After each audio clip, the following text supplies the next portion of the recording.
Assalamualaikum warahmatullahi wabarakatuh. Kami dari kelompok 1 kelas B yang beranggotakan Afna Nadia NIM 02, Perindia Santia NIM 27, Kania Sofi NIM 56, Firisya Zahra NIM 11, dan Ibnu Hibban NIM 104.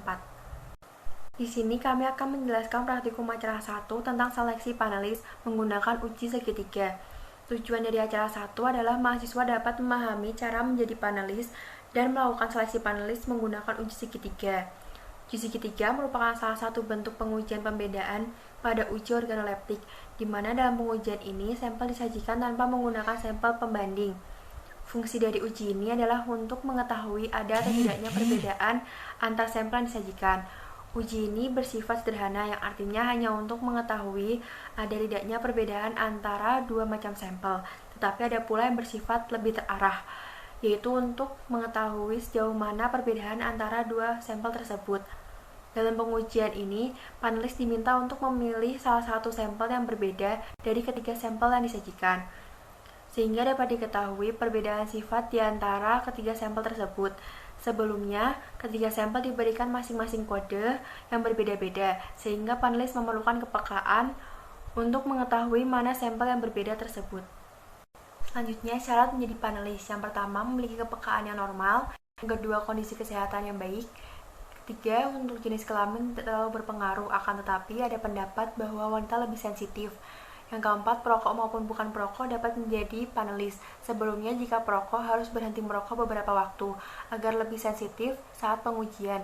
Yang kelima, orang muda maupun orang tua dapat menjadi panelis. Kemudian, syarat lulus seleksi panelis yaitu persentase benar lebih dari sama dengan 60%. Jika di bawah itu, maka dinyatakan tidak lulus.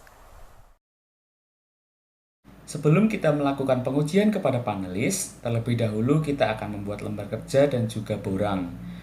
Lembar kerja ini akan digunakan oleh panel leader sebagai acuan dalam penyajian sampel kepada panelis. Dalam pembuatan lembar kerja akan dilakukan yang namanya coding. Coding bisa disebut juga sebagai perantuan kode untuk setiap sampel yang akan diujikan. Dalam pengujian kali ini akan disajikan 3 sampel dengan 2 merek sampel yang berbeda untuk setiap pengujiannya. Karena dalam pengujian kali ini kita akan melakukan sebanyak 4 kali pengujian, maka dari itu kita membutuhkan sebanyak 12 kode yang berbeda. Baik, di sini saya akan menjelaskan terkait dengan coding atau penentuan kode untuk setiap sampel. Di sini kami akan menggunakan cara Excel. Pada kolom angka acak di sini kita akan masukkan rumus range between. Selanjutnya, kita akan memasukkan batas bawah angka dan juga batas atas dari angka yang akan kita masukkan. Dalam pengujian kali ini kita akan menggunakan kode sampel sebanyak 3 digit saja. Maka dari itu kita akan masukkan batas bawahnya yaitu adalah 100, batas atasnya adalah 999. Seperti itu. Lalu kita enter. Setelah itu kita akan mendrag ini angkanya, sel ini hingga ke bawah untuk mendapatkan 12 kode yang berbeda. Baik, langkah selanjutnya adalah coding pada uji segitiga. Karena dalam pengujian ini kita menyajikan sebanyak 3 sampel dengan 2 merek sampel yang berbeda. Untuk kode permutasinya kita mendapatkan sebanyak 6 ya. Jadi ada 6 kemungkinan susunan penyajian sampel kepada panelis. Begitu. Selanjutnya kita akan masuk pada tabel berikut. Di sini ada pengujian pertama, kedua, ketiga, dan keempat.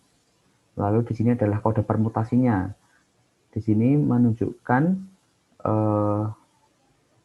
bahwa kode berapa yang kita gunakan dalam pengujian tersebut.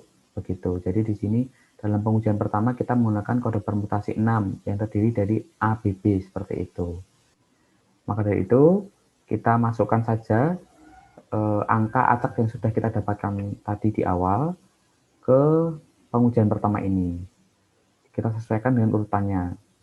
Begitu juga selanjutnya untuk pengujian kedua, 3, 4. Begitu. Langkah selanjutnya adalah pemasukan kode ke dalam tabel uji segitiga. Jadi ini adalah tabel uji segitiga. Ini akan menjadi acuan panel leader dalam penyajian sampel kepada panelis. Selanjutnya, saya Ibnu Iban Awal Mutakin akan memberikan penjelasan mengenai borang dari uji segitiga ini. Secara umum, borang uji segitiga terdiri atas 3 bagian, yaitu yang pertama introduction, yang kedua tabel uji segitiga, dan yang ketiga komentar. Untuk penjelasan lebih lengkapnya, dapat disimak video berikut ini. Berikut ini adalah borang dari uji segitiga. Seperti yang sudah saya sampaikan di awal tadi, secara umum borang uji segitiga terdiri atas 3 bagian. Bagian yang pertama yaitu bagian introduction. Pada bagian introduction, ada nama panelis, tanggal pengujian, tanda tangan panelis, dan keterangan sampel yang sudah dituliskan, yaitu berupa roti tawar. Kemudian ada juga instruksi. Untuk instruksinya, yaitu di hadapan Anda, disajikan 3 macam sampel roti tawar pada setiap sesi pengujian. Di antara sampel tersebut, terdapat 2 sampel yang sama atau diproduksi oleh perusahaan yang sama. Anda diminta untuk menentukan sampel mana yang berbeda di antara 3 sampel pada setiap sesi pengujian. Lingkari pada kode sampel yang berbeda. Bagian yang kedua yaitu tabel uji segitiga. Pada tabel uji segitiga ini, terdapat angka-angka acak yang sudah didapatkan dari proses coding yang sudah dijelaskan oleh teman saya pada bagian sebelumnya. Panelis akan melingkari kode sampel yang berbeda dari kode sampel yang lainnya pada setiap sesi pengujian. Kemudian bagian terakhir yaitu komentar. Bagian komentar ini sifatnya opsional, yang artinya panelis dapat mengisinya atau dapat membiarkannya kosong. Sekian penjelasan mengenai borang uji segitiga dari saya. Untuk bagian selanjutnya akan dijelaskan oleh teman saya. Terima kasih. Saya akan menjelaskan mengenai preparasi sampel pada uji segitiga. Pertama, persiapan alat dan bahan. Alat yang digunakan yaitu pisau, talenan, wadah atau lepek, nampan, borang, label, dan pulpen. Kemudian bahan yang digunakan yaitu 2 jenis merek berbeda roti tawar dan air putih.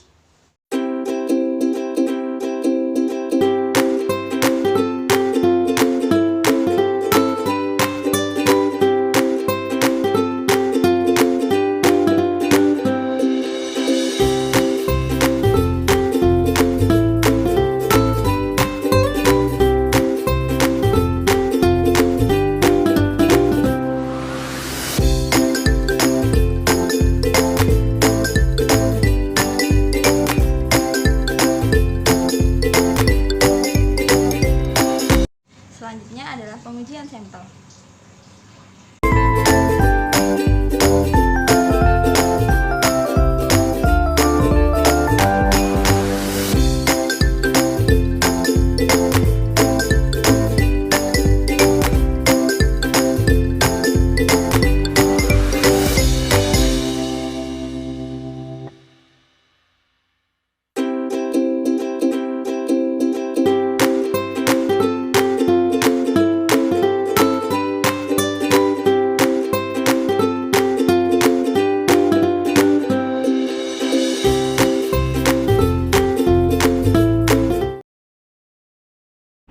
Nah, setelah kita melakukan pengujian sampel, sekarang kita akan masuk ke tabulasi data.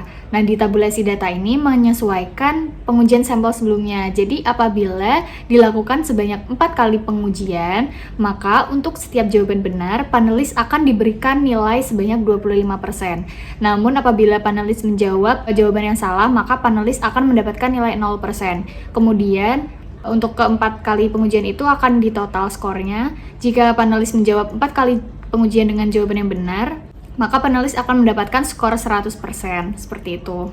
Nah, syarat kelulusan panelis di sini yaitu jika panelis memiliki skor jawaban benar minimal 60%. Nah, selanjutnya kira-kira dari mana sih kita bisa tahu panelis ini menjawab dengan jawaban yang benar atau jawaban yang salah? Nah, kita bisa langsung aja lihat ke contoh borang yang sudah kita rancang. Misalnya di pengujian pertama, di sini tertuliskan ada 3 sampel dengan kode 450, 703, dan 900. Semisal 450 adalah sampel yang berbeda, dan panelis menjawab kode yang benar, maka panelis akan mendapatkan skor 25%. Jika panelis menjawab kode 703, berarti kan salah. Nah, nanti panelis ini akan mendapat skor 0%. Begitu seterusnya. Oke, langsung saja kita lihat contoh tabel tabulasi data pada tabel di samping. Jadi, pada pengujian kali ini terdapat 2 panelis, di mana masing-masing panelis melakukan sebanyak 4 kali pengujian. Pada panelis yang pertama, pengujian pertama panelis menjawab jawaban yang salah sehingga diberi skor 0%. Sedangkan pada pengujian kedua, 3 dan 4, panelis menjawab dengan jawaban yang benar sehingga mendapat skor 25% di masing-masing ujinya sehingga didapatkan total 75%. Nah, di sini keterangannya lulus karena seperti yang saya jelaskan tadi, syarat kelulusan panelis minimal skor jawaban benar 60%. Jadi, untuk panelis 1 dinyatakan lulus. Lanjut ke panelis yang kedua. Untuk panelis kedua, pada pengujian kedua, panelis menjawab jawaban yang benar, jadi diberi skor 25%. Namun, pada pengujian pertama, ketiga, dan keempat, panelis menjawab jawaban yang salah, sehingga panelis mendapat jawaban 0% pada masing-masing ujinya, sehingga jika ditotal, mendapat total skor sebanyak 25%. Nah, di sini keterangan untuk panelis 2 yaitu tidak lulus karena 25% masih di bawah batas minimal syarat kelulusan panelis yaitu 60%. Baik, cukup sekian dari kelompok kami mengenai penjelasan seleksi panelis menggunakan uji segitiga. Terima kasih sudah menyimak dan semoga bermanfaat.